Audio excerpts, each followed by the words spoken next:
आप सभी साधक साधिकाओं को सादर प्रणाम। तो साधकों, आज हम आपके लिए लाए हैं प्रेत साधना। साधक की ज़रूरत पूरी करने वाला प्रेत। यह साधकों 3 दिन की साधना है।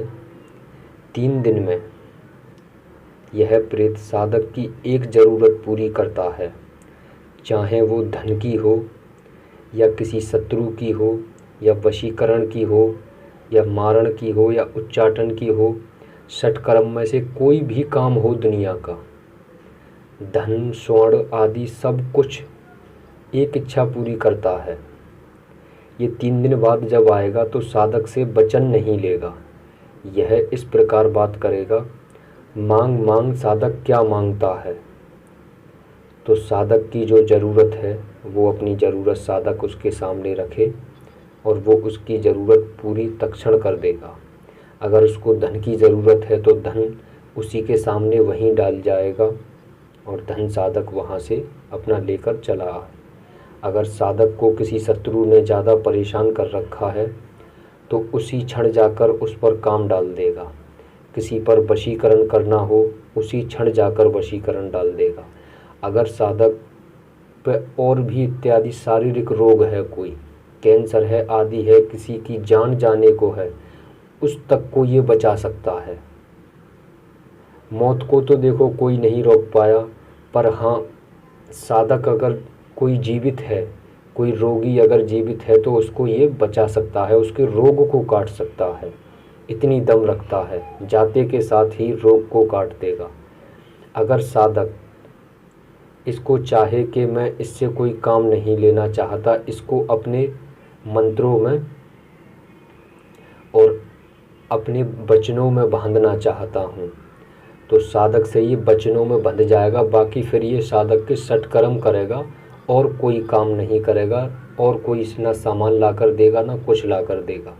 अब ये साधक के ऊपर निर्भर करता है कि इसको वचनों में लेता है या इससे अपना काम निकलवाता है। तो साधक को तो हमारा यही हित है कि साधक को जो ज़रूरत हो, कोई भी वस्तु मंगानी हो, A to Z वस्तु ला कर देगा ये। अब साधक कहे कि मुझे अभी बस ला कर दे दो, तो देखिए बस तो नहीं ला कर देगा, पर बस के बराबर का तुम्हें धन दे देगा जिससे आप वो चीज़ खरीद सकें। साधक की इच्छा पूर्ण करेगा। साधक कहे कि मुझे फला स्त्री लाकर उठाकर मेरे सामने रख दो, तो स्त्री नहीं उठाएगा, उस पर वशीकरण कर करके तुम्हारे सामने 2-4 दिन में वो आ जाएगी। इस तरीके से देखो कार्य होता है। जो विधान है, विधान के अनुसार ही साधक को चलना है। तो साधक को अब इसका काम हमने आपको बता दिया। अब